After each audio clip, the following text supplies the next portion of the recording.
Hermanos y amigos, en el Evangelio de hoy hay dos preguntas que tienen tanta belleza y profundidad que yo diría son como para un retiro espiritual.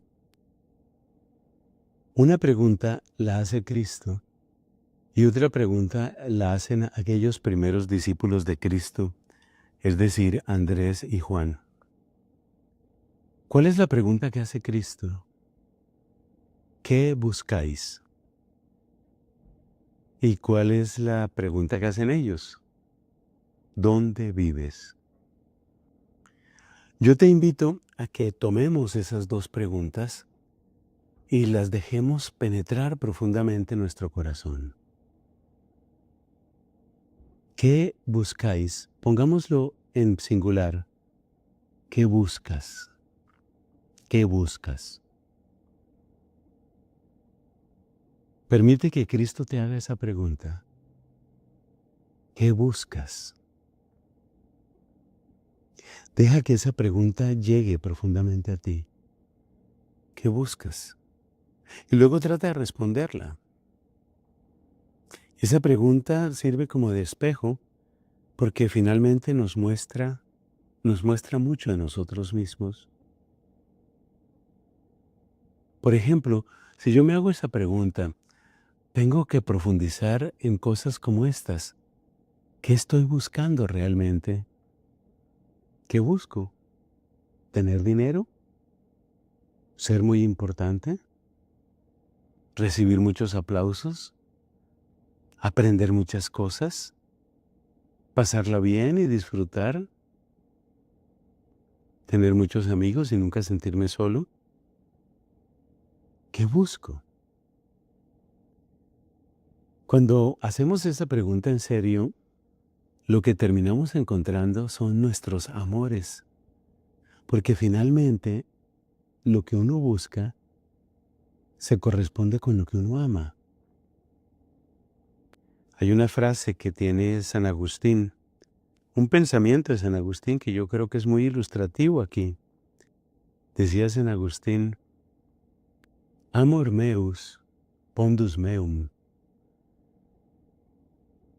El amor que tengo, mi amor, amor meus, pondus meum, es el peso, es lo que tiene peso en mí. Además, los antiguos pensaban que el peso de cada cosa era lo que la llevaba hacia su lugar natural.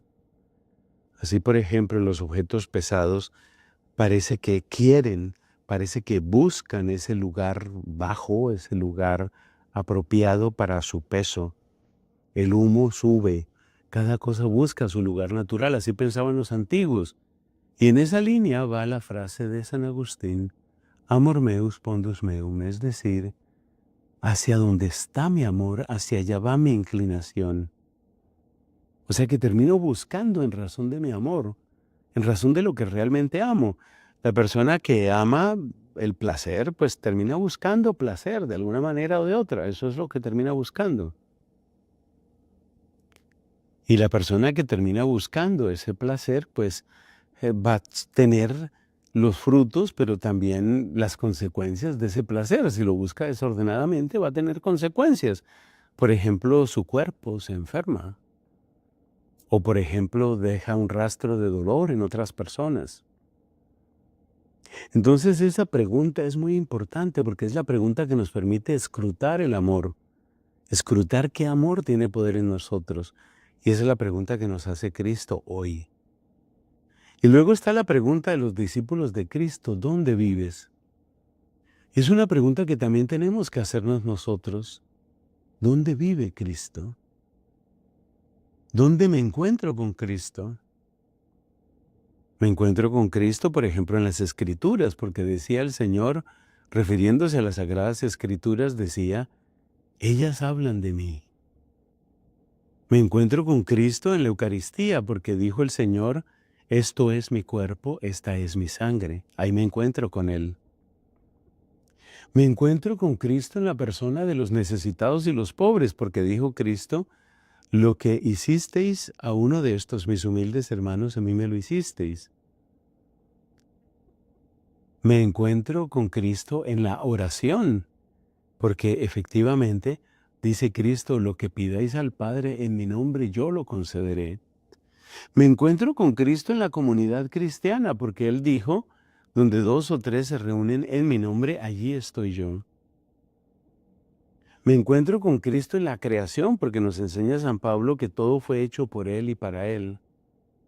Entonces hay muchos modos de encuentro con Cristo, hay muchos modos de respuesta a la pregunta ¿dónde vives? Lo importante es que ahora nos preguntemos si nosotros estamos yendo a donde Él vive o si quizás estamos yendo en dirección contraria. Porque si tengo una hermosa Biblia en mi casa, pero nunca la abro, ahí no me voy a encontrar con Él. Si tengo personas a las que podría servir y nunca me acerco a ellas, pues no me voy a encontrar con Cristo ahí, y así sucesivamente. Así que te dejo esas dos preguntas que sirven para examinar nuestra vida cristiana y que nos ayudan realmente a percibir lo que significa ser de Cristo. Que la gloria sea para Él. Y no se te olvide, seguimos en el tiempo litúrgico de Navidad, así que si me lo recibes, todavía te puedo decir feliz Navidad.